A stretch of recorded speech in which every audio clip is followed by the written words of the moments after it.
And there we go. Here we go. There's the mic. Hey, folks. Welcome. That's right, baby. Welcome to the Basement Show podcast.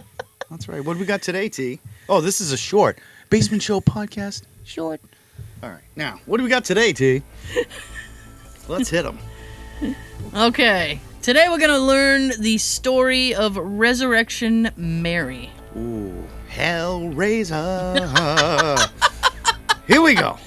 In January of 1979, a Chicago cab driver stopped to pick up a female passenger at the front gates of Resurrection Cemetery, the final resting place of more than 150,000 souls. Ooh. But before he could let her in, the mysterious woman disappeared.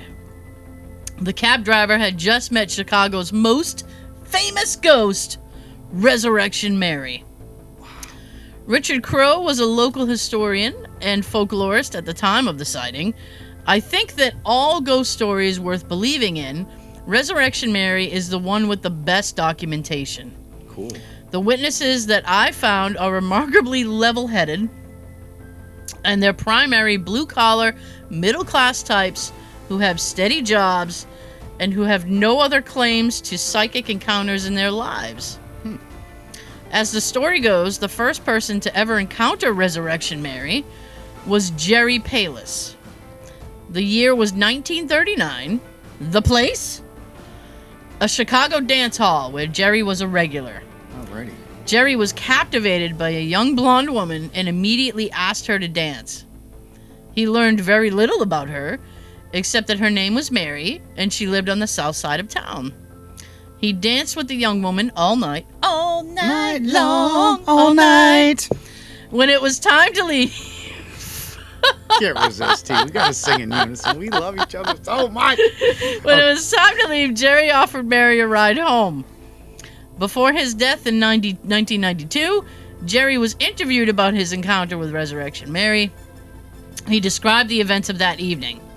As we walked along the street, she says, "Well, you might as well take me down to Archer Road."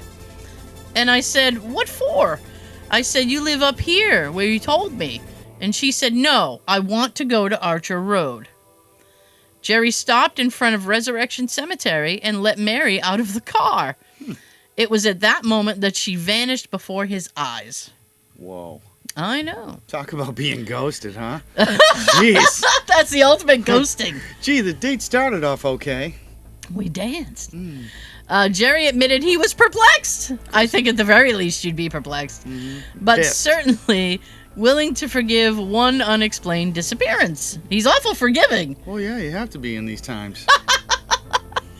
Still wanting to know more about this mysterious woman, the very next day, Jerry drove to the house where Mary said she lived. Jerry found the house with little trouble. The woman who answered the door was Mary's mother. Oh. When Jerry asked if he could see her daughter, the woman told him that Mary had been dead for 5 years. What? Yes. That's a ripoff. That's not even a good date.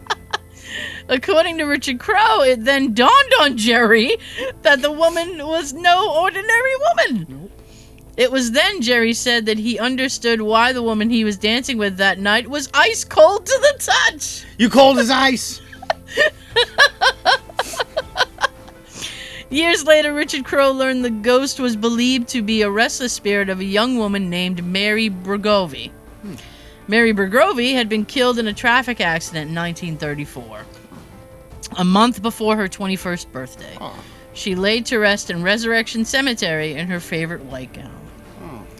Over the years, Resurrection Mary has been seen time and time again at dance clubs, in taxis, walking outside the cemetery, looking for someone to take her home. Take me. No.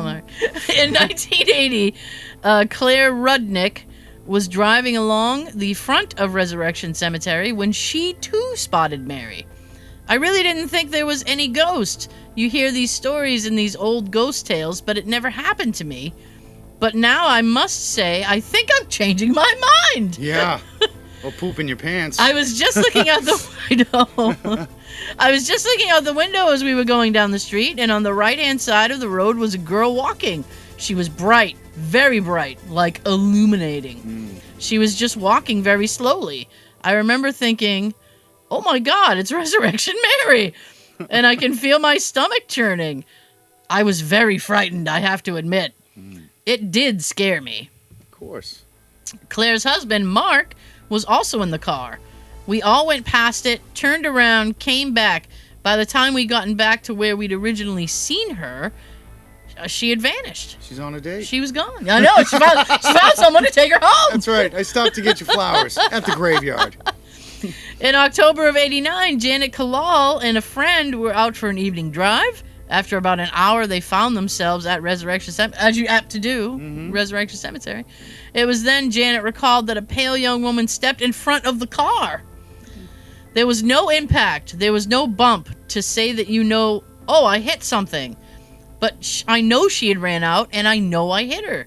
She was in all white, and her hair and the dress were like flowing back. It was like a stream backwards, like all away from her. And I saw this profile of a young woman. Does the ghost of Mary Bergovi really haunt Chicago? Or is Resurrection Mary just an urban myth? In any case, should you find yourself driving in the city late one night and happen to spot a pale young woman in a flowing white gown, think twice before offering her a ride. That's right. But what you can do is jump in the car with us. Be sure and share and subscribe.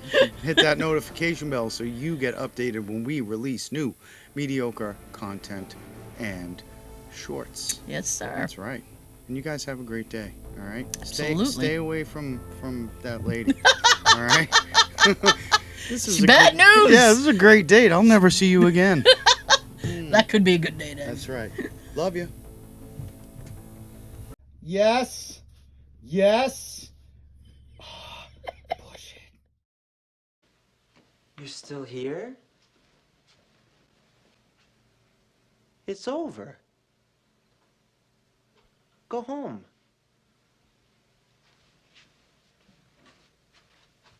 Go.